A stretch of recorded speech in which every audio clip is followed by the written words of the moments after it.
الحمد للہ رب العالمین والصلاة والسلام علی سید المرسلین اما بعد فاعوذ باللہ من الشیطان الرجیم بسم اللہ الرحمن الرحیم الصلاة والسلام علیک یا رسول اللہ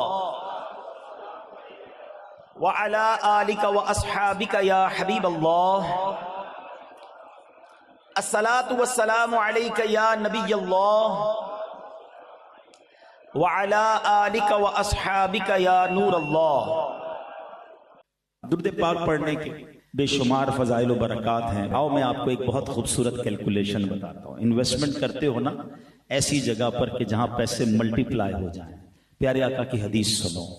پیارے آقا علیہ السلام فرماتے من صلی علیہ صلاۃ واحدۃ صلی اللہ علیہ عشرہ، جس نے مجھ پر ایک بار درود پاک پڑھا اللہ کریم اس پر 10 رحمتیں نازل فرماتا ہے۔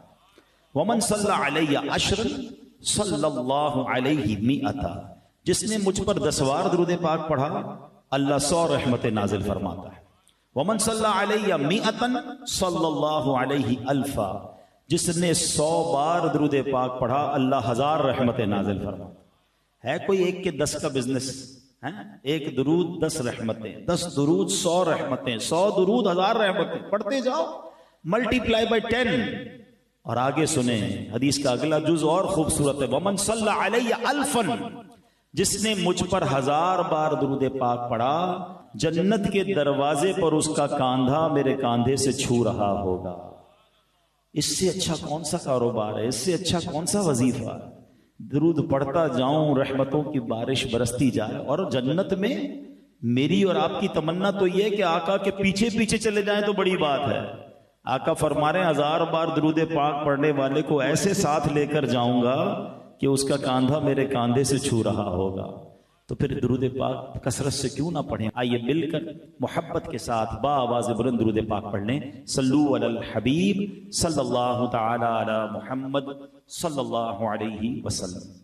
آقا کی شان جب بھی بیان کرنی ہوتی ہے، سچی بات یہ ہے کہ وہ مبلغ ہو یا کوئی لکھنے والا ہو، وہ پزلڈ ہو جاتا ہے، وہ حیران ہو جاتا ہے کہ نبی پاک کی شان بیان کیسے کی جائے۔ اللہ کریم نے اتنے کمالات سے نوازا ہے۔ Each and every aspect of the life of رسول پاک علیہ السلام از امیزنگ۔ سبحان اللہ، اللہ نے ہر صفت میں نبی پاک کو ایسا با کمال بنایا ہے۔ شاعر مشرق لکھتے ہیں نا، لوح بھی تو قلم بھی تو تیرا وجود الکتاب، گنبدے آبگینہ رنگ تیرے محیط میں حباب، شوکت سنجر و سلیم تیرے جلال کی نمود، فکر جنید و بایزید تیرا جمال بے نقاب، شوق گر تیرا نہ ہو میری نماز کا امام، میرا قیام بھی حجاب میرا سجود بھی حجاب، تیری نگاہ ناز سے دونوں مراد پا گئے، عقل غیاب و جستجو عشق حضور و اضطراب، عالم آب و خاک میں تیرے ظہور سے فروغ، ذرہ ریگ کو دیا تو نے طلوع آفتاب۔ ذرا اس مصرے کو سمجھیے گا، ذرہ ریگ کو دیا تو نے طلوع آفتاب۔ ذرہ ریگ کیا ہوتا ہے؟ ریگستان میں ایک چھوٹا سا جو ذرہ ہے، ریت کا ذرہ، مگر اس ذرے کو اگر نبی پاک سے نسبت مل جائے اللہ اسے طلوع آفتاب بنا دیتا ہے۔ اس کو ایسی شوکت مل جاتی ہے، ایسا عروج ملتا ہے کہ عقل حیران ہو جاتی ہے۔ میں 2-3 ایگزامپلز کے ذریعے سمجھاتا ہوں، ورنہ تو یوں سمجھیے کہ ساری رات اگر اسی مصرے کو ڈیفائن کرتا رہے کہ ذرہ ریگ کو دیا تو نے طلوع آفتاب۔ اب ذرا بتائیے مدینہ منورہ میں جب نبی پاک تشریف نہ لے گئے تھے، جب تک تشریف نہیں لے گئے تھے، اس کو کیا کہا جاتا تھا؟ یثرب کہا جاتا تھا۔ یا what is the meaning of Yathrib? اس کے معنی تھے آفتوں والی، بلاؤں والی جگہ۔ مگر سبحان اللہ، جب میرے آقا کے قدم لگے تو وہ مدینہ منورہ بن گیا۔ اس کے غبار میں شفا، اس کی فضاؤں میں شفا۔ اللہ اکبر۔ شاعر کہتے ہیں نا، جب سے لگے ہیں قدم رسالت مآب کے، جب سے لگے ہیں قدم رسالت مآب کے، جنت بنا ہوا ہے مدینہ حضور کا، ذرہ ریگ کو دیا تو نے طلوع آفتاب یسرب کو مدینہ بنا دیا. اور ایگزامپل سنو, ایک ایسی شخصیت کہ وہ جو ننگی تلوار لے کر نبی پاک پر اٹیک کرنا چاہتے تھے, پیارے آقا کو شہید معاذ اللہ کرنا چاہتے تھے, دیدار مصطفیٰ کیا کیا, آقا پر ایمان کیا لائے, نبی پاک نے کیا بنا دیا, عمر فاروق بنا دیا. اور فرماتے میرے بعد کوئی نبی ہوتا تو عمر ہوتا, ذرہ ریگ کو دیا. تو نے طلوع آفتاب, جس کو نسبت ملتی گئی, جو انٹیکٹ ہوتا گیا, وہ عروج پاتا گیا. چلو چلتے ہیں نبی پاک کی بچپن کی طرف. ابھی ولادت ہوئی ہے, مکے کے لوگوں کا دستور ہے کہ بچوں کو دودھ پلانے کے لیے ولیج میں بھیجا جاتا تھا, دائیوں کے سپرد کیا جاتا تھا. اس کی دو وجوہات تھی, ایک تو ان کی نشو نما فریش ایئر میں ہو جائے, اور عرب کے لوگوں کو اپنی زبان سے بڑا پیار تھا, وہ چاہتے تھے کہ بچے ولیج میں رہ کر پراپر عربک سیکھ سکیں. آپ دیکھیں کراچی شہر والوں کی اردو بھی عجیب و غریب ہو گئی, کیونکہ کئی قومیں سب شامل ہوتی ہیں, لینگویج جو ہے وہ ڈسٹرب ہو جاتی ہے. عرب کے لوگ یہ نہیں چاہتے تھے, وہ اپنے بچوں کو گاؤں بھیج دیا کرتے. اب میں ایک سوال پوچھنا چاہتا ہوں, آج سے 1450 سال پہلے کم و بیش مکہ پاک میں, عرب کے اس میدان میں کچھ دائیاں آئی تھیں بچوں کو لینے کے لیے. مجھے بتاؤ, ایک دائی کے سوا کسی اور دائی کا نام آپ کو یاد ہے؟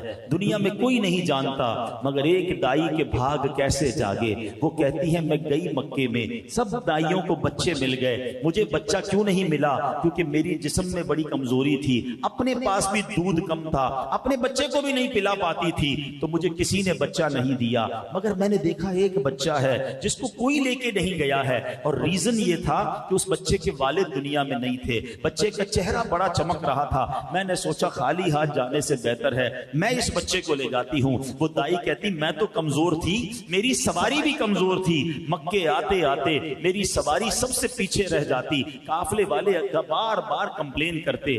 دائی کا نام کیا تھا؟ بی بی حلیمہ. کہتے تھے اے حلیمہ, تیری وجہ سے ہمارا قافلہ ڈیلے ہو رہا ہے, تیری سواری سب سے پیچھے رہ جاتی ہے, بار بار رکنا پڑتا ہے. مگر وہ دائی حلیمہ کہتی جب بچہ لے کر واپس جانے لگی, میری سواری سب سے آگے چلنے لگ گئی. لوگ کہتے اے حلیمہ, کیا جانور تبدیل کر لیا ہے, تم نے اپنی سواری مہنگی خرید لی ہے؟ بی بی حلیمہ نے پتہ ہے قافلے والوں کو کیا جواب دیا؟ آؤ وہ جواب شاعر لکھتے ہیں. یہ کہتی تھی گھر گھر میں جا کر حلیمہ,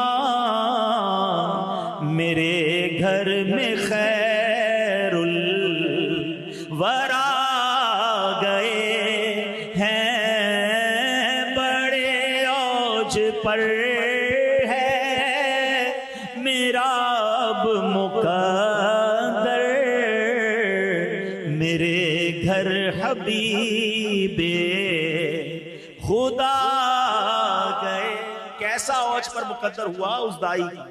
کہتی مکے اپنے گھر لے گئی. اس زمانے میں لوگ چراغ جلاتے تھے, ٹھیک ہے نا, رات کو چراغ سارے گل کر دیتے تھے, جب آرام کرنا ہوتا اندھیرا چھا جاتا.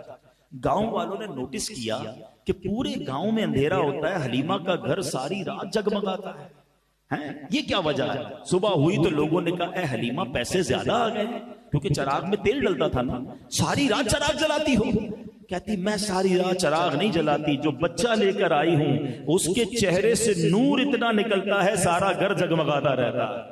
بڑے اوج پر ہے میرا اب مقدر, میرے گھر حبیب خدا. یہ ظلمت سے کہہ دو کہ ڈیرے اٹھا لے, کہ ہیں ہر طرف اب اجالے اجالے اجالے اجالے, کہا جن کو حق نے سراجم منیرا, میرے گھر وہ نور خدا گئے. بات سمجھ آ رہی ہے؟ ذرہ ریگ کو دیا تو نے طلوع آفتاب. ہم کسی دائی کا نام نہیں جانتے, بی بی حلیمہ کا ذکر آج بھی باقی ہے. کیوں؟ نبی پاک سے نسبت ہو گئی ہے۔ ایک اور خاتون کی بات کروں، میرے آقا ہجرت کر کے مدینے جا رہے ہیں، ٹھیک ہے، اب جب آن دا وے، اب ہم بھی کبھی کراچی سے لاہور جائیں، راستے میں بھوک لگتی ہے تو کسی ہوٹل پہ رکتے ہیں، چائے پیتے ہیں، کھانا کھاتے ہیں۔ اس زمانے میں تو ایسے ہوٹل نہیں تھے، ہائی وے بھی نہیں تھے، بلکہ وہ ٹریول بھی بڑا ڈیفیکلٹ تھا، چھپ کے ہو رہا تھا، دشمنوں کا ڈر بھی تھا۔ تو راستے میں جب کھانے کی ضرورت محسوس ہوئی تو ایک خیمہ نظر آیا، نبی پاک اس خیمے میں جاتے ہیں تو ایک خاتون ہے جو راستے میں کچھ سامان بیچتی تھی۔ آقا نے فرمایا کھانے کو کچھ ہے؟ کھانے کو کچھ نہیں تھا، بھی کچھ نہیں اس کے پاس، ٹھیک ہے نا، مگر نبی پاک اس خیمے میں جو چلے گئے تو اس میں ایک سوکھی سی لاغر سی بکری تھی۔ تو نبی پاک نے فرمایا اگر اجازت دو تو اس کا دودھ نکال لوں۔ کہا حضور اس نے تو کئی سالوں سے دودھ دینا چھوڑ دیا ہے، بالکل سوکھ گئی ہے۔ فرمایا مجھے اجازت دو تو میں نکال لوں۔ نبی پاک نے اپنا ہاتھ مبارک اس کی پیٹھ پر پھیرا، بسم اللہ شریف پڑھی تو اس کے تھن میں دودھ آ گیا۔ نبی پاک نے دودھ پیا، حضرت ابوبکر صدیق نے دودھ پیا، برتن میں دودھ نکلے، اتنا دودھ نکلا کہ اس خیمے میں جتنے برتن تھے سب بھر گئے۔ اب اس کے شوہر واپس آئے، کہتے ہیں ام معبد یہ ہمارے خیمے کی تقدیر کیسے بدل گئی، بڑا رونق نظر آ رہی ہے۔ اچھا وہ جو خاتون تھی نا وہ اتنی مبہوت ہو گئی، اتنی نبی پاک کے حسن کو دیکھا، پیارے آقا کے چہرے کو دیکھا، نام بھی نہیں پوچھا تھا، ان کو نام بھی نہیں پتا تھا کہ بس ایک مبارک شخصیت آئی تھی، ہمارے بھاگ جگا کر چلے گئے۔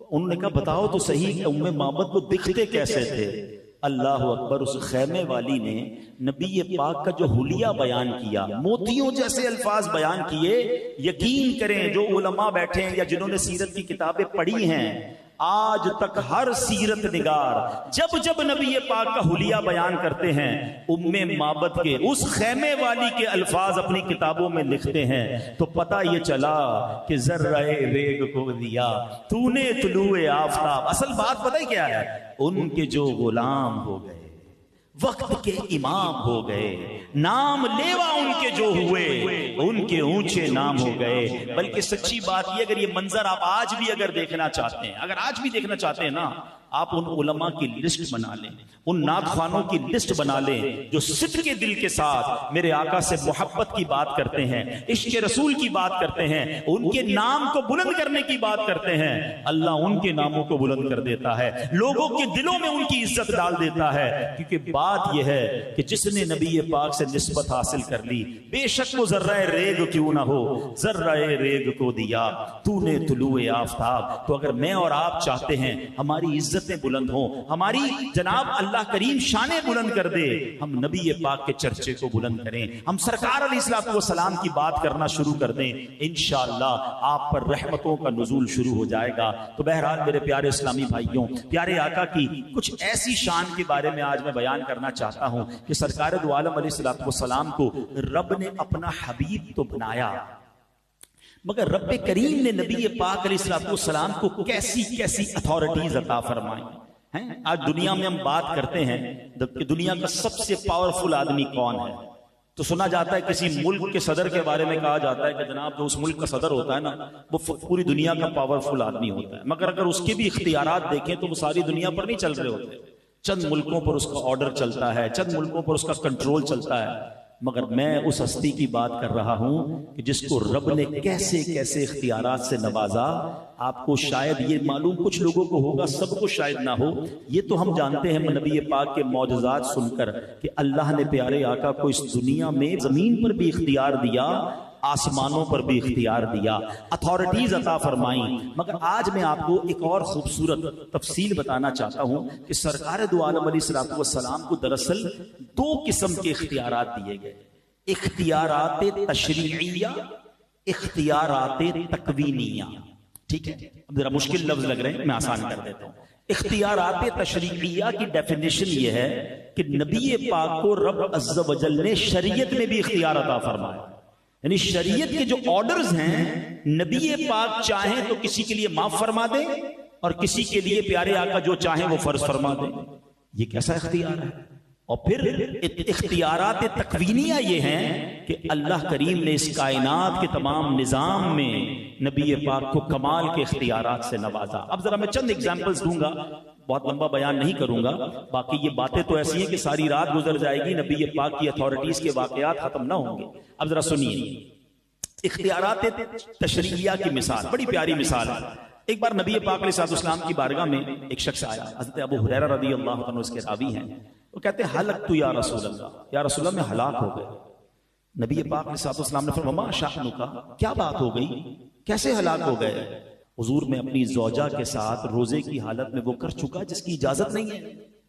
تو نبی پاک علیہ الصلوۃ والسلام نے فرمایا هل تجد ما تعتق رقبہ، کیا تم غلام آزاد کر سکتے ہو؟ اب اس کا کفارہ بیان کر رہے ہیں۔ تو کہتا ہے لا یا رسول اللہ، میں تو غلام آزاد کرنے کی طاقت نہیں رکھتا۔ اب فرمایا فهل تستطيع ان تصوم شهرين متتابعين، کیا تم 2 مہینے لگاتار روزے رکھ سکتے ہو؟ اب نبی پاک فرماتے فهل تستطيع ان تطعم 60 مسکینا، کیا تم 60 مسکینوں کو کھانا کھلا سکتے ہو؟ اب یہ کفارے کی 3 کیٹیگریز تھی نا، یا تو غلام آزاد کریں، یا 60 مسلسل روزے رکھیں، یا 60 مسکینوں کو کھانا کھلائیں۔ کہتے حضور میں 60 مسکینوں کو بھی نہیں کھلا سکتا۔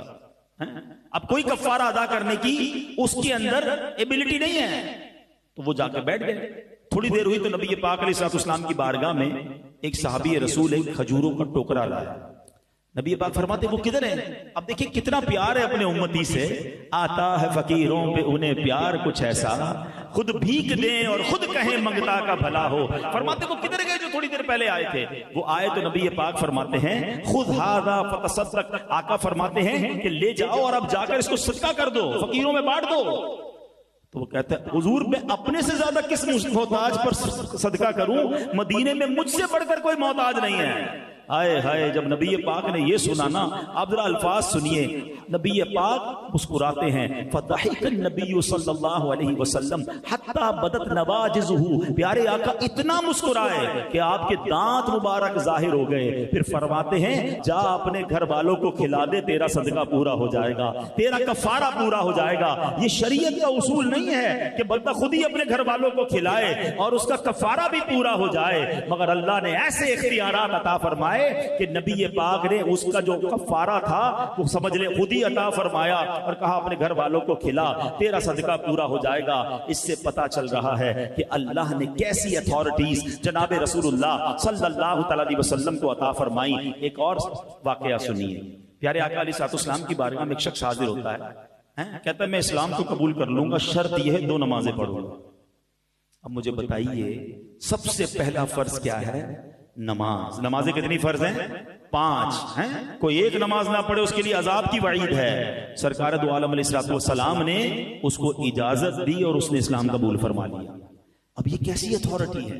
اللہ کریم نے کس قدر اجازتیں عطا فرمائی، سبحان اللہ۔ ایک بار پیارے آقا علیہ الصلوۃ والسلام کی بارگاہ میں بڑا عجیب واقعہ ہوا یہ کہ نبی پاک علیہ الصلوۃ والسلام نے ایک اعرابی سے گھوڑا خریدا، ڈیل ہو چکی تھی مگر وہ مکر گیا، کہتا ہے آپ نے نہیں خریدا۔ اب جو بھی وہاں سے صحابی گزرتا نبی پاک اس سے کہہ رہے تم نے بیچا ہے، وہ کہتا نہیں میں نے نہیں بیچا۔ تو ہر صحابی یہ جو بزرگ گزرتے تھے وہ کہتے کتنا خراب آدمی تم نبی پاک کو جھٹلا رہے ہو، مگر وہ کہتا گواہ لے کر آؤ۔ بھائی اگر میں کہہ رہا ہوں نہیں، آپ کہہ رہے ہیں ہاں، تو کوئی گواہ لے کر آئے۔ اب اس وقت جب ڈیل ہوئی تھی تو کوئی گواہ نہیں تھا۔ اللہ اکبر۔ اب کیا ہوا، حضرت خزیمہ گزرے، انہوں نے جا کر کہا میں گواہی دیتا ہوں کہ تم نے نبی پاک کے ہاتھ بیچا۔ اچھا یہ نبی پاک علیہ السلام کی سچائی دیکھیں، ہمارے پاس کوئی آ جائے غلط گواہی دے، ہم کہتے چلو کام تو ہو گیا نا، مسئلہ تو حل ہو گیا۔ نبی پاک فرماتے تم کیسے گواہی دے رہے ہو؟ آپ تو تھے ہی نہیں، جب یہ ڈیل ہوئی اس وقت آپ موجود ہی نہیں تھے، آپ کیسے گواہی دے رہے ہیں؟ ہائے ہائے، حضرت خزیمہ کا ایمان افروز جواب سنیں۔ وہ کہتے ہیں یا رسول اللہ میں آپ کی گواہی اس لیے دے رہا ہوں کہ آپ کے بتائے ہوئے دین پر ایمان لایا ہوں، آپ کے ذریعے ہی میں نے جانا ہے اللہ ایک ہے۔ حضور آپ آسمان و زمین کی خبریں دیتے ہیں، میں جب اس پر ایمان لایا ہوں تو اگر آپ فرما رہے ہیں کہ گھوڑا آپ نے خریدا ہے، میں کیسے گواہی نہ دوں کہ آپ سچ فرما رہے ہیں؟ اللہ اکبر۔ جب گواہ آ گیا ڈیل تو پوری ہو گئی، مگر نبی پاک کو ان کی ادا ایسی پسند آئی، آقا نے فرمایا آج کے بعد خزیمہ ایک بندے کی گواہی 2 بندوں کے برابر ہو جائے گی۔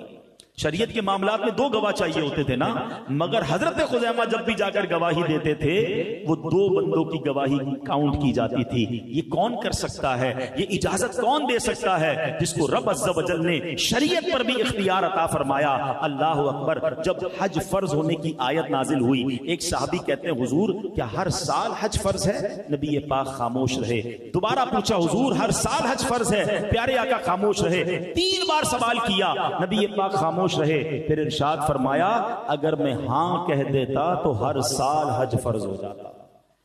یعنی نبی پاک نے ہم پر مشقت نہ ہو، امت پر مشکل نہ ہو، اس لیے جواب عطا نہ فرمایا۔ مگر اس جواب میں ایک اور راز بھی تو پتا چل رہا ہے نا کہ اللہ نے اتھارٹی کیا دی تھی کہ آپ کی زبان مبارک سے نکل جاتا تو حج ہر سال فرض ہو جاتا۔ اس سے اندازہ کیجئے کہ جناب رسول اللہ کو رب عز و جل نے کیسے اختیارات عطا فرمائے۔ ایک جگہ فرماتے ہیں میری امت پر اگر گرانا گزرتا تو میں مسواک کو لازم قرار دے دیتا۔ یہ حدیث بھی بتاتی ہے، دو باتیں سیکھنے کو مل رہی ہیں۔ امت سے پیار کتنا ہے، خود عمل کر رہے ہیں مگر واجب نہیں کر رہے، کہیں ہم پر مشکل نہ ہو جائے۔ اس سے مسواک کی اہمیت بھی پتا چلی ہے کہ آقا مسواک کتنا پسند فرماتے، مسواک ضرور کیا کریں مگر میری امت پر بھاری نہ ہو جائے۔ فرمایا میں چاہتا تو واجب کر دیتا مگر واجب نہ ہوئی۔ مگر یہ جملہ میں چاہتا تو واجب کر دیتا، یعنی جو زبان مصطفیٰ سے نکلا وہی شریعت ہے، وہی رب کا قانون ہے، جسے چاہیں عطا فرمائیں، جسے چاہیں معاف فرما دیں۔ یہ سرکار دو عالم علیہ الصلوۃ والسلام کو اختیار دیا گیا۔ ایسی بہت سارے واقعات موجود ہیں۔ اب آئیے اختیارات تکوینیہ کیسے ہیں، authority of on this world, یہ نبی پاک کو کیسے کیسے عطا کیے گئے، اتنے واقعات ہیں۔ اللہ اکبر۔ نبی پاک علیہ الصلوۃ والسلام نے، آپ نے سنا ہوگا کہ مکے کے لوگوں نے جب نبوت کی نشانی مانگی، میرے آقا نے اشارہ کر کے چاند کو دو ٹکڑے کر دیا۔ مگر ایک اور خوبصورت بات یہ ہے کہ حضرت عباس رضی اللہ تعالیٰ عنہ، میرے آقا کے چچا ہیں نا، وہ کہتے ہیں حضور میں آپ پر جو ایمان لایا ہوں نا اس کی ایک وجہ آپ کو آج بتاتا ہوں۔ میں نے آپ کو بچپن میں دیکھا تھا، جھولے میں جب آپ تھے نا، میں نے ایک بات نوٹ کی تھی کہ آپ جدھر جدھر فنگر پوائنٹ کرتے جاتے تھے، جدھر جدھر آپ کی انگلی اٹھتی جاتی تھی نا، چاند ادھر ادھر چلتا جاتا تھا۔ حضرت عباس کہہ رہے ہیں، اب میں بڑی ایک لطیف سی، بڑی باریک سی بات کہنے جا رہا ہوں۔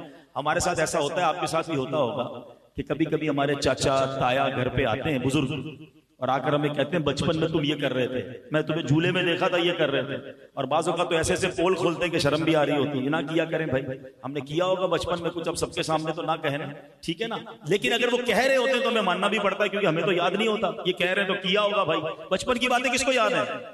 مگر میرے آقا کی شان دیکھیں، حضرت عباس کہہ رہے ہیں آپ جھولے میں جہاں انگلی اٹھاتے تھے میں نے دیکھا چاند ادھر جاتا تھا۔ تو نبی پاک نے یہ نہیں فرمایا کہ میرے چچا جان مجھے نہیں پتا، آقا فرماتے ہیں ہاں میں چاند سے باتیں کرتا تھا، وہ مجھ سے باتیں کرتا تھا۔ چاند مجھے رونے سے چپ کروایا کرتا تھا، بلکہ چچا جان جب چاند اللہ کی بارگاہ میں سجدہ کرتا تھا تو میں اس کی سجدے کی آواز بھی سنتا تھا۔ بچپن میں یہ عالم ہے جناب رسول اللہ کا۔ اللہ اکبر۔ جبھی تو اعلیٰ حضرت لکھتے ہیں نا، چاند جھک جاتا جدھر انگلی اٹھاتے مہد میں، چاند جھک جاتا جدھر انگلی اٹھاتے مہد میں، کیا ہی چلتا تھا اشاروں پر کھلونا نور کا۔ ارے بچپن میں جس کی سماعت کا عالم یہ ہے، شباب میں عالم کیا ہوگا۔ ہم صلاۃ والسلام میں پڑھتے ہیں نا، اللہ اللہ وہ بچپنے کی پھبن، اس خدا بھاتی صورت پہ لاکھوں سلام۔ یہ نبی پاک کی اختیارات کا عالم ہے، جھولے میں ہیں اور جدھر اشارہ فرما رہے ہیں ادھر چاند جا رہا ہے۔ ہے کوئی ایسا مختار اس دنیا میں، ہے کوئی ایسی اتھارٹی والا۔ اللہ اکبر۔ مولا علی کی نماز کا واقعہ تو کئی بار سنا ہوگا کہ دعا کر کے سورج کو پلٹا رہے ہیں۔ ارے آج سائنس کہتی ہے ہم جناب اتنا پرفیکٹ سورج کی رفتار ہے، ہم بتا سکتے ہیں کہ آج کتنے بج کر کتنے منٹ پر مغرب کا ٹائم ہوگا، اور مغرب کے بعد عشاء ہی کا ٹائم ہوتا ہے۔ مگر وہ دن کیسا تھا کہ وقت مغرب ہونے کے بعد پھر عصر کا ٹائم ہو رہا ہے، کیونکہ مولا علی کی نماز باقی ہے۔ یہاں بھی دو باتیں سیکھنے کو مل رہی ہیں۔ نبی پاک کے اختیار کو تو سنتے جائیے، مگر مولا علی کا نماز سے پیار کیسا ہے کہ آپ افسردہ ہیں، آنکھوں میں آنسو ہیں۔ سرکار دو عالم علیہ السلام بیدار ہو کر پوچھتے ہیں اے علی کیوں غمزدہ ہو؟ کہتے حضور جب سے ایمان لایا ہوں کوئی نماز قضا نہیں ہوئی ہے۔ اے پنجتن پاک سے محبت کرنے والوں، تمہاری نماز کیسے قضا ہو جاتی ہے؟ اب ذرا غور کیجئے، یہ باتیں ساتھ ساتھ سیکھتے جائیے۔ بہرحال کیسے کیسے کمالات ہیں۔ ایک بار جمعے کا دن ہے، بخاری شریف کی حدیث، نبی پاک خطبہ دے رہے ہیں، ٹھیک ہے، اور ایک صحابی آئے اور کہتے ہیں یا رسول اللہ، ہمارے حدیث پاک کا خلاصہ بیان کر رہا ہوں، بارش نہیں ہو رہی، بہت عرصہ ہو گیا، کھیت سوکھ گئے، کنویں سوکھ گئے، جانور پیاسے، یا رسول اللہ بارش چاہیے۔ اچھا میں واقعہ روکتا ہوں، ایک سوال کریٹ کرتے ہیں، وہ تو صحابی رسول تھے، کیا انہیں نہیں پتا تھا کہ بارش تو اللہ کی طرف سے آتی ہے؟ دعا کر لیتے اللہ کی بارگاہ میں، نبی پاک کے دربار میں کیوں آ رہا ہے؟ اس کا مطلب یہ ہوا کہ صحابی کا بھی یہ عقیدہ ہے کہ واہ کیا جود و کرم ہے شہ بطحہ تیرا، نہیں سنتا ہی نہیں مانگنے والا تیرا۔ نبی پاک نے نہ کہا کہ اے صحابی اللہ سے دعا کر لو، اللہ کے حبیب نے ہاتھ اٹھایا، اللہ کی بارگاہ میں دعا کی۔ سبحان اللہ، وہ کہتے ہیں اس وقت مدینے میں آسمان پر کوئی بادل نہیں تھا، مگر نبی پاک کے ہاتھ اٹھانے کی دیر تھی کہ پہاڑوں جیسے بادل آنا شروع ہوئے اور فوراً بارش برستی ہے۔ ابھی آقا خطبہ دے کر ممبر سے نہیں آئے، موسلا دھار بارش ہو رہی ہے، اور اتنی بارش ہو رہی ہے کہ آقا علیہ الصلوۃ والسلام کی داڑھی سے بارش کے قطرے گر رہے ہیں۔ کہ جمعہ بارش، ہفتہ بارش، اتوار بارش، پیر بارش، نان اسٹاپ ریننگ پورا ہفتہ، اگلا جمعہ آ گیا۔ حدیث کے الفاظ ہیں وہی صحابی یا کوئی اور کھڑے ہوئے، کہتے ہیں حضور کرم کیجئے، بارش رکوائیے۔ Again there is a question, if you want to stop rain in your city, why you not asking in the court of Allah subhanahu wa ta'ala؟ اللہ سے مانگو نا۔ کیسا عقیدہ ہے صحابہ کا، بارش چاہیے تو بھی دربار رسالت میں، بارش رکوانی ہے تو بھی اللہ کے حبیب علیہ الصلوۃ والسلام کی بارگاہ میں آتے ہیں۔ اب ذرا مزید اتھارٹی دیکھیے میرے آقا کی، بخاری شریف کی حدیث کے الفاظ سنانے جا رہا ہوں۔ نبی پاک یہ جانتے تھے کہ شہر کے اندر بارش نقصان دہ ہوتی ہے، مگر کھیتوں میں، کھلیانوں میں بارش ہو تو فائدہ ہوتا ہے، فصلوں کو اور فائدہ ہو جائے گا، کنویں بھر جائیں گے۔ اللہ اکبر، نبی پاک نے یہ دعا نہ کی کہ اللہ بارش روک دے، اللہ کے نبی نے کمال کی دعا کی۔ اللہ کے حبیب علیہ الصلوۃ والسلام عرض کرتے ہیں بارگاہ الہی میں، اللہم حوالینا ولا علینا، اے اللہ ہمارے اطراف میں بارش برستی رہے، ہم پر بارش نہ ہو۔ اور پھر سبحان اللہ، حدیث کے الفاظ ہیں، میرے آقا نے اپنا ہاتھ اٹھایا، جدھر جدھر اشارہ کرتے جاتے بادل کٹتا جاتا، بادل ہٹتا جاتا، اشارے سے بادل ہٹ رہے ہیں۔ حدیث کے الفاظ ہیں، مدینہ پیالے کی مانند ہو گیا، مدینے کے اوپر اسکائی کلیئر ہو گیا۔ باہر سے آنے والے لوگ بتاتے تھے باہر اب بھی بارش ہو رہی ہے، مگر مدینے میں بارش نہیں ہو رہی۔ سبحان اللہ، اللہ نے کیسے اختیارات سے اپنے نبی کو نوازا، کیسے کمالات سے نوازا۔ اور سبحان اللہ، میرے آقا ایسا معجزہ دکھائیں تو اعلیٰ حضرت کا قلم کیسے خاموش ہو سکتا ہے۔ اچھا، اعلیٰ حضرت کے ایک اور بڑا خوبصورت اسلوب ہے کہ جب نبی پاک کی شان بیان کرتے ہیں نا، اپنی ریکویسٹ بھی ساتھ لگا دیتے ہیں، اپنے لیے بھی التجا ساتھ کر لیتے ہیں۔ وہ ایک فقیروں کا انداز ہوتا ہے نا کہ سخی کے دربار میں جائیں کہ اللہ سخی کی خیر فرمائے، اللہ سخی کے گھر کی خیر فرمائے تاکہ میرا بھی کام ہو جائے۔ سبحان اللہ، اعلیٰ حضرت کا دربار رسالت میں انداز دیکھیں، کہتے ہیں آقا جن کو سوئے آسمان پھیلا کے جل تھل بھر دیے، جن کو سوئے آسمان پھیلا کے جل تھل بھر دیے، صدقہ ان ہاتھوں کا پیارے ہم کو بھی درکار ہے۔ حضور جو آپ نے ہاتھ اٹھا کر مدینے کو جل تھل کر دیا تھا، یا رسول اللہ ان ہاتھوں کا صدقہ ہمیں بھی عطا فرمائیے۔ اللہ نے کیسی کیسی اتھارٹیز سے نوازا سرکار دو عالم علیہ الصلوۃ والسلام کو۔ واقعات تو بہت سارے ہیں، ایمان تازہ ہو جاتا ہے۔ حدیبیہ کا موقع ہے، صحابہ پھر پیاسے ہیں، پھر پانی چاہیے۔ صحابہ آتے نبی پاک علیہ الصلوۃ والسلام کی بارگاہ میں، 1400 صحابہ ہیں، کہتے حضور وضو بھی کرنا ہے، پانی بھی پینا ہے، ہم بھی پیاسے، جانور بھی پیاسے، حضور پانی نہیں ہے۔ پانی لینا ہے کنواں ڈھونڈتے، پانی لینا ہے کسی اور جگہ جاتے۔ پھر نبی پاک کے دربار میں آئے ہیں، اللہ کے حبیب علیہ الصلوۃ والسلام فرماتے ہیں ایسا کرو جتنے تمہارے برتن ہیں ان کا سب کا پانی جمع کرو۔ راوی کہتے ہیں سب کا پانی جمع کیا، پھر بھی ایک برتن نہ بھرا، پانی لے کر دربار رسالت میں آئے۔ سبحان اللہ، حضرت موسیٰ کا معجزہ تو سنا ہوگا نا کہ آپ نے اپنا عصا مارا تو چشمے جاری ہو گئے۔ It is logically expected. ہاں جناب، زمین سے پانی نکلتا ہے، پہاڑوں سے پانی نکلتا ہے، آبشاروں سے پانی نکلتا ہے، مگر سنو میرے آقا کیسے باکمال ہیں۔ نبی پاک نے اس برتن میں اپنا مبارک ہاتھ ڈال دیا اور 5 انگلیوں سے پانی کے فوارے جاری ہو گئے۔ پانی کتنا نکلا؟ 1400 صحابہ نے پانی پیا، اپنے برتن بھرے، انہوں نے وضو کیے، جانوروں نے پانی پیا۔ کہتے ہیں ہم 1400 تھے، مگر 1,00,000 صحابہ ہوتے، سب کو پانی پورا ہو جانا تھا۔ ہائے ہائے ہائے، بریلی کے تاجدار امام عشق و محبت اسی معجزے کی طرف اشارہ کرتے ہیں نا، فرماتے ہیں انگلیاں ہیں فیض پر ٹوٹے ہیں پیاسے جھوم کر، ندیاں پنجاب رحمت کی ہے جاری، واہ واہ اللہ اکبر۔ یہ شان ہے دربار رسالت صلی اللہ تعالی علیہ وسلم کی۔ ایک اور خوبصورت ڈیبیٹ علماء کرتے ہیں، which is more sacred water in the world، ساری دنیا میں سب سے مبارک پانی کون سا ہے؟ زمزم شریف واقعی بڑا مبارک ہے، حضرت اسماعیل علیہ الصلوۃ والسلام کے قدموں کی رگڑ سے جاری ہوا، سبحان اللہ۔ مگر علماء کہتے ہیں وہ پانی جو نبی پاک کی مبارک انگلیوں سے جاری ہوا نا وہ دنیا کا سب سے مبارک پانی ہے. صحابہ کرام کی قسمت پر ہماری جانیں قربان جنہوں نے وہ مبارک پانی نوش فرمایا. سبحان اللہ. ایک بار غزوہ احد کا موقع ہے. حضرت قتادہ کہتے ہیں کہ نبی پاک کی بارگاہ میں ایک کمان تحفے میں دی گئی. تیر کمان ہوتا ہے نا. کہتے ہیں نبی پاک علیہ السلام نے مجھے دے دی. میں نے کیا کیا پیارے آقا علیہ السلام کے ساتھ میں نے بھی تیر چلانا شروع کر دیا. چلاتے چلاتے اس کا سرا ہی ٹوٹ گیا. اب میں نے دیکھا کہ دشمن سامنے سے اٹیک کر رہا اور میرا تیر کمان تو ٹوٹ گیا. اب انہوں نے کمال کیا. اس زمانے میں ڈھال ہوتی تھی نا تیروں کو روکنے کے لیے, ریزسٹ کرنے کے لیے. حضرت ابو قتادہ کہتے ہیں میں نبی پاک کے سامنے آ کر کھڑا ہو گیا. میں نے سوچا کہ پیارے آقا کو کوئی تیر نہ لگے, میں نے اپنے آپ کو پیارے آقا کے آگے کھڑا کیا. اب کہتے ہیں ایک تیر آیا, میں نے اپنا چہرہ نبی پاک کے چہرے کے آگے کیا ہوا تھا, وہ سیدھا میری آنکھ میں ڈلا اور میری آنکھ کا ڈیلا باہر آ گیا.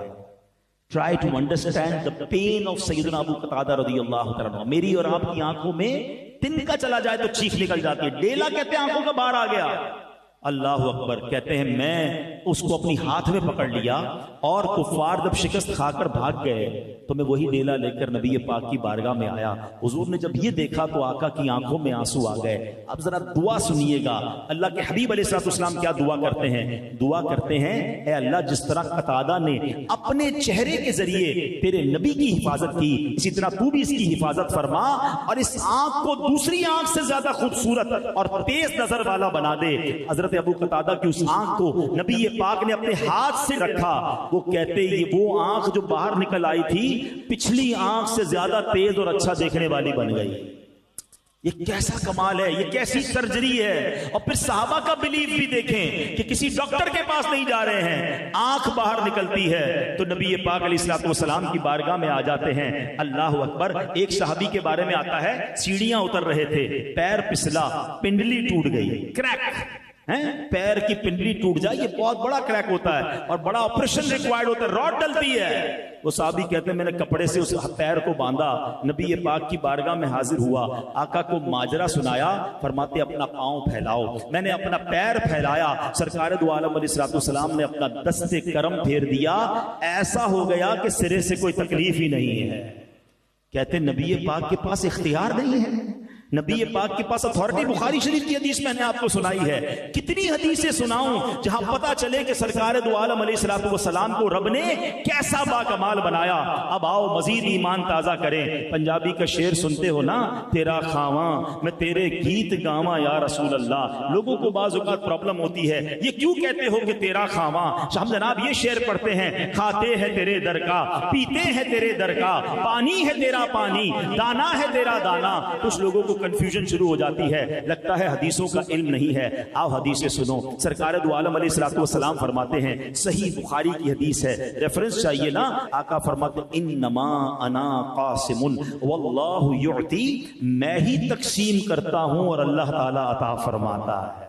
کتنی واضح حدیث ہے. ایک اور جگہ فرماتے ہیں انما انا خازن, صحیح مسلم کی حدیث ہے, میں اللہ تعالیٰ کے خزانوں کا خزانچی ہوں. ایک اور بخاری کی حدیث سنو, اللہ کے حبیب فرماتے ہیں انما انا قاسم وخازن واللہ یعطی, میں ہی قاسم اور خازن ہوں, اللہ تعالیٰ عطا فرمانے والا ہے. تو پھر ہم کیوں نہ جھوم جھوم کر پڑھیں کہ رب ہے معطی, یہ ہے قاسم, رب ہے معطی, معطی دینے والا, قاسم تقسیم کرنے والا. رب ہے معطی, یہ ہے قاسم, رب ہے معطی اور یہ ہے قاسم. رزق اس کا ہے کھلا دے, یہ ہے صلی اللہ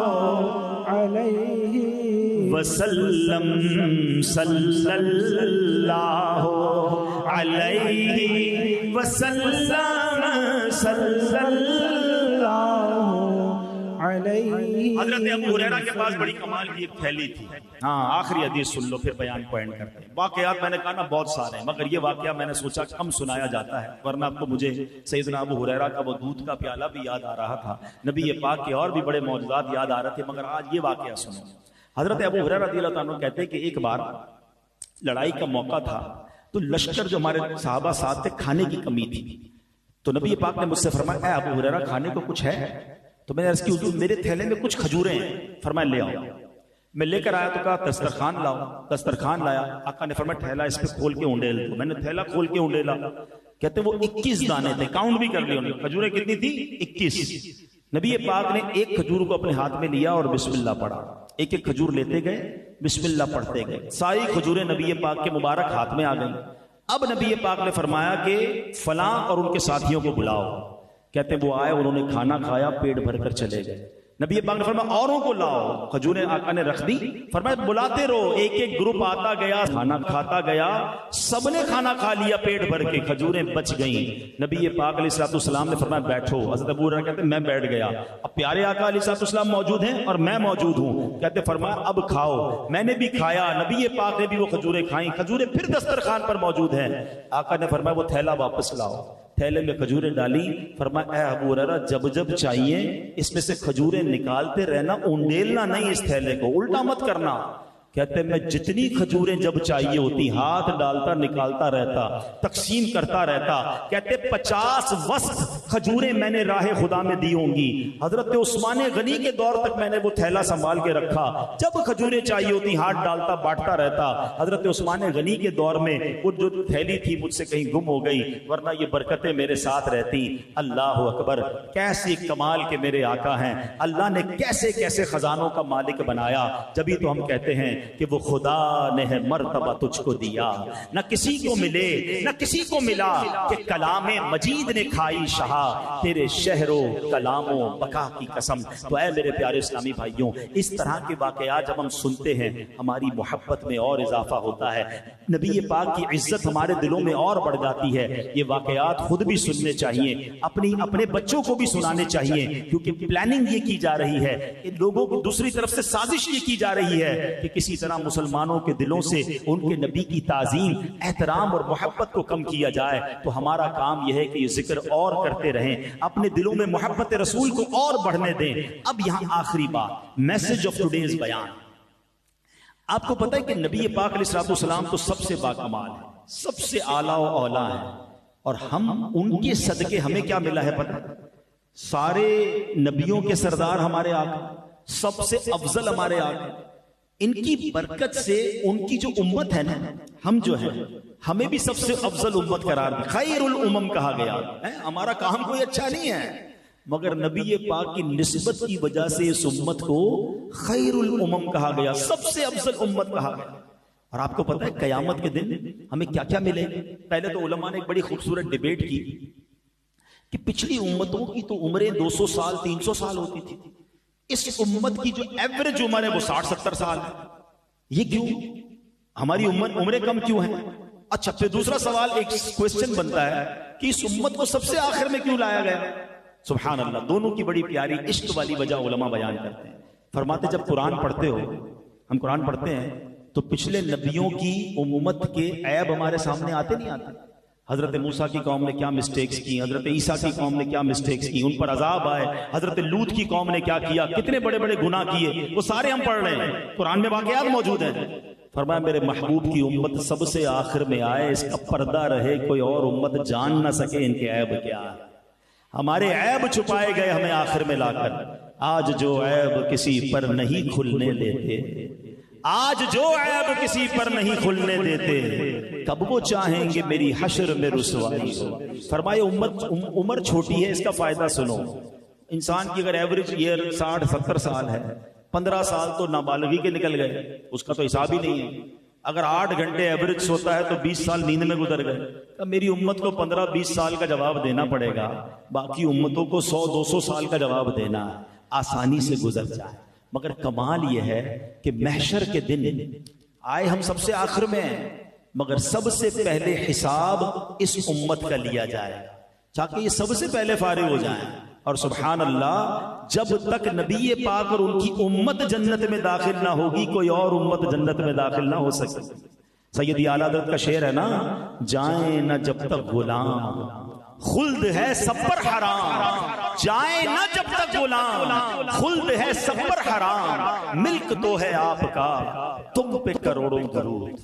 تو جناب اتنی بڑی مہربانی ہم پر ہو گئی، ہم نے اس کے لیے کوئی اسٹرگل کی، کوئی کوشش کی؟ ایسا ہے ہم میں سے کوئی جس نے اللہ سے مانگا ہو یا اللہ ہمیں نبی پاک کا امتی بنانا، حضرت عیسیٰ کا حضرت موسیٰ کا امتی نہ بنا دینا، آخری نبی کا امتی بنانا، without any asking, without any struggle، ہمیں بن مانگے اتنی بڑی نعمت مل گئی۔ کتنی بڑی نعمت! حضرت موسیٰ ایک بار تورات پڑھ رہے تھے، پڑھتے پڑھتے انہوں نے پڑھا کہ ایک ایسی امت ہوگی جس کے یہ فائدے، جس کے یہ کمالات، جس کے یہ فضائل۔ آپ نے کہا یا اللہ یہ امت میری امت کر دے۔ کہا اے موسیٰ یہ امت میرے آخری نبی کی امت ہے۔ کہا یا اللہ پھر مجھے بھی آخری نبی کا امتی بنا دے۔ کلیم اللہ تمنا کر رہے ہیں اس امت میں داخل ہونے کا، اور ہمیں بن مانگے بنا دیا گیا۔ مگر کوئی رسپانسبلٹی بنتی ہے کہ نہیں؟ اگر آپ کو بن مانگے کوئی بڑا انعام دے دیا جائے تو کوئی تو تھینکس گیونگ بنتا ہے نا، کوئی تو شکرانہ بنتا ہے، کوئی تو ذمہ داری بنتی ہے کہ یار بن مانگے اتنی بڑی ذمہ داری، اتنا بڑا ریوارڈ۔ اب اے امتیوں کم از کم یہ تو ہماری ذمہ داری بنتی ہے کہ ہم کم از کم ایسے امتی تو بن جائیں کہ مجھے دیکھ کر کوئی کہے کہ امتی ایسا ہے تو آقا کیسے ہوں گے، امتی اتنا سچا ہے تو اس کے نبی کیسے صادق ہوں گے، امتی اتنا امانت دار ہے اس کے آقا کیسے امین ہوں گے، امتی کے اخلاق اتنے اچھے ہیں تو نبی پاک کے اخلاق کیسے ہوں گے۔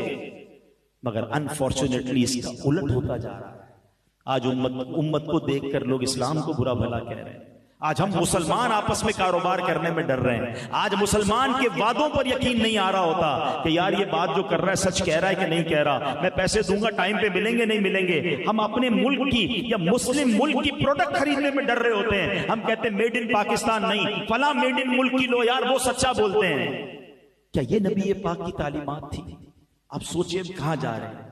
یہ تو ذمہ داری لونا یار کہ میں کم از کم امتی تو سچا بن کے بتاؤں۔ بن مانگے اللہ نے اتنا بڑا احسان کیا، میری خوش قسمتی میں تیرا امتی، تو کجا من کجا، نعت میں تو پڑھتے ہیں، مگر اس خوش قسمتی کا کوئی تو رسپانسبلٹی ہم لینا۔ اچھا جب ایسی باتیں ہوتی ہیں نا بیان میں، اب شیطان بھی تو اپنا کام کر رہا ہوگا نا، وہ دماغ میں یہ بات ڈلے گا یار یہ مولانا صاحب باتیں تو بڑی بڑی کر رہے ہیں، سارے ہی جھوٹ بولتے ہیں، سارے ہی ملاوٹ کرتے ہیں، سارے ہی دھوکہ دیتے ہیں، میں اکیلا کیا کروں گا؟ مجھے سب کی قبر میں نہیں جانا، اپنا فیصلہ خود کرے، اپنے حصے کا چراغ تو جلاؤ نا۔ میں قبر میں جاؤں، مجھے قبر میں اکیلے جانا ہے سب کے ساتھ جانا ہے؟ جب مجھے اکیلے جانا ہے اپنی قبر میں خود جواب دینا ہے، نبی پاک کا دیدار بھی ہوگا قبر میں، تو میں وہاں جا کر کہہ تو سکوں کہ یا رسول اللہ میں اپنے حصے کا چراغ جلا کر آیا، میں سچ بول کر آیا، میں امانت داری سے آیا، حضور میں نے آپ کے دین کی کچھ خدمت کی ہے، میں اسلام کے نام کو بلند کرنے کی کوشش کی، میں نے اسلام کے نام کو روشن کرنے کے لیے کچھ کام کیا۔ ایک بات تو آج نیت کر کے جانا ہے کہ یار اگر میں اسلام کا نام روشن نہیں کر سکتا کم از کم بدنام تو نہ کروں۔ ہونا تو یہ چاہیے کہ نبی پاک کے پرچم کو ساری دنیا میں ہم مل کر بلند کریں۔ وہ دن پھر آ سکتے ہیں، پہلے ایسے دن تھے کہ صحابہ کرام کو، اولیاء کرام کو دیکھ کر لوگ مسلمان ہوتے تھے، ان کو بولنا نہیں پڑتا تھا، چہرہ دیکھ کر لوگ مسلمان ہو جاتے تھے، ان کے پڑوس میں رہنے آتے تھے، پڑوسی کی اخلاق دیکھ کر مسلمان ہو جاتے تھے، ان سے بزنس کرتے تھے، بزنس کرتے کرتے اسلام قبول کر لیتے تھے۔ کیا ہمارے پڑوس میں آ کر کوئی غیر مسلم مسلمان ہو جائے گا؟ ہمارا تو اپنا مسلمان پڑوسی پریشان ہے ہم سے، ہم کہتے ہیں بیڑا غرق ہوتا ہو تو اس کا ہو جائے، ہمارا کام سیدھا ہونا چاہیے۔ نہیں، یہ اسلام نہیں ہے۔ اللہ کرے دل میں اتر جائے میری بات، نیت کیجئے، آج نیت کر لیں کہ بس آج کے بعد ہماری کوئی نماز قضا نہیں۔ The best gift which you have to give to رسول پاک علیہ السلام، نبی پاک کو بہترین تحفہ اگر آپ دینا چاہتے ہیں نا، وہ خود فرماتے ہیں جعلت قرۃ عینی فی الصلاۃ، نماز میں میری آنکھوں کی ٹھنڈک ہے۔ میں کیسا امتی ہوں کہ نبی پاک کی آنکھوں کی ٹھنڈک نماز قضا کر دیتا ہوں؟ کسی بھی صورت میں میری نماز قضا نہیں ہونی چاہیے۔ آج طے کر لو، سفر ہو، ٹریول ہو، گھر پہ ہوں، کاروبار پہ ہوں، کچھ بھی ہو جائے، نماز کا ٹائم ہو، میری نماز پہلے پڑھیں گے انشاءاللہ۔ نماز کی نیت کریں، اپنی زندگی میں بدلاؤ لائیں، پھر دیکھیں وہ ہم اپنے ہم ایک قدم بڑھائیں گے نا اللہ کی طرف، اللہ کی رحمت کی طرف، وہ 10 قدم بڑھ کر رحمت ہماری طرف آئے، کام آسان ہوتے چلے جائیں گے۔ الحمدللہ ایسی پیاری باتیں دعوت اسلامی کی اس پیارے ماحول میں سکھائی جاتی ہیں۔ دعوت اسلامی کی اگر اسی طرح اجتماعات میں آتے رہیں گے، بیانات سنتے رہیں گے، مدنی چینل دیکھتے رہیں گے تو عشق رسول میں اضافہ ہوگا، نبی پاک سے محبت میں اضافہ ہوگا۔ آمین بجاہ النبی الامین صلی اللہ علیہ وسلم۔